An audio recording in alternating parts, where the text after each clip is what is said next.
বাংলাদেশে যুক্তরাজ্যের national health service এনএইচসির আদলে সার্বজনীন স্বাস্থ্য ব্যবস্থা গড়ে তোলার লক্ষ্যে জাতীয় স্বাস্থ্য খাত সংস্কারের রূপরেখা তুলে ধরেছেন বিএনপির স্থায়ী কমিটির সদস্য ও সাবেক স্বাস্থ্যমন্ত্রী খন্দকার মোশাররফ হোসেন। তিনি বলেছেন বিএনপিকে যদি জনগণ পছন্দ করে আগামী নির্বাচনে সরকার পাঠায়, তাহলে আমরা জনগণকে আশ্বস্ত করতে চাই যে স্বাস্থ্য খাতের সংস্কারে আমাদের উপস্থিত সবকিছুই বাস্তবায়ন করার চেষ্টা চালাবো। আজ মঙ্গলবার সকালে গুলশানে বিএনপির চেয়ারপারসনের কার্যালয়ে সংবাদ সম্মেলন করে সাবেক স্বাস্থ্যমন্ত্রী খন্দকার মোশাররফ হোসেন এই রূপরেখা তুলে ধরেন। খন্দকার মোশাররফ হোসেন বলেন, সার্বজনীন স্বাস্থ্য সুরক্ষা ইউনিভার্সাল হেলথ কভারেজ এর আলোকে বিএনপির রাষ্ট্র কাঠামো মেরামতের ৩১ দফা রূপরেখায় ২৬তম ধারায় স্বাস্থ্য খাত সংস্কারের প্রস্তাব করা হয়েছে। তিনি বলেন, এই ধারা অনুযায়ী বিএনপির সবার জন্য স্বাস্থ্য এই নীতির ভিত্তিতে কল্যাণকামী উন্নত রাষ্ট্রে বিদ্যমান ব্যবস্থার আলোকে সবার জন্য বিনামূল্যে স্বাস্থ্যসেবা পাওয়ার অধিকার নিশ্চিত করার লক্ষ্যে পদক্ষেপ গ্রহণ করবে।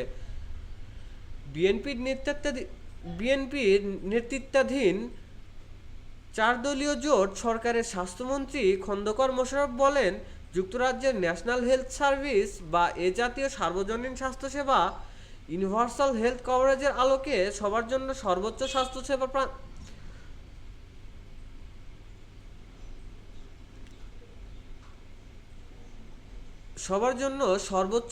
ব্যবস্থা ইউনিভার্সাল হেলথ কভারেজের আলোকে সবার জন্য সর্বোচ্চ স্বাস্থ্য ব্যবস্থা প্রাপ্তির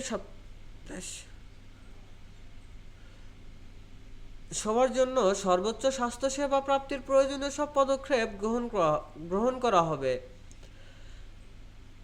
স্বাস্থ্য খাত সংক্রান্ত প্রস্তাবগুলো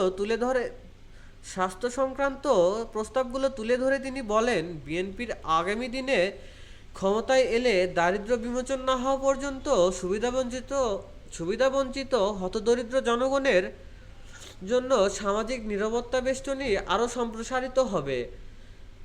জাতীয় বাজেটে স্বাস্থ্য খাতে বরাদ্দ জিডিপির ৫% কম হবে না। প্রাথমিক ও প্রতিরোধমূলক স্বাস্থ্যসেবা নিশ্চিত করার লক্ষ্যে পর্যাপ্ত সংখ্যক প্রশিক্ষিত নারী ও পুরুষ পল্লী স্বাস্থ্যকর্মীর ব্যবস্থা করা হবে। সংক্রামক ও অসংক্রামক রোগের চিকিৎসা, শিক্ষা ও গবেষণা সুবিধা নিশ্চিত করা হবে। খন্দকার মোশাররফ বলেন, আমরা মনে করি বাংলাদেশের স্বাস্থ্য ব্যবস্থার আলোচনায় প্রায়ই মেডিকেল ও ডেন্টাল কাউন্সিলের অধীনে রেজিস্টার্ড মেডিকেল চিকিৎসকদের বিবেচনায় রেখে সব পরিকল্পনা, নির্দেশনা ও নীতিমালা প্রণয়ন করা হয়। ফলে দেশে বিদ্যমান প্রচলিত ঐতিহ্যবাহী প্রথাগত মেডিসিন, ইউনানি, আয়ুর্বেদিক, হোমিওপ্যাথিক, কবিরাজি চিকিৎসা ব্যবস্থার উপস্থিত হচ্ছে।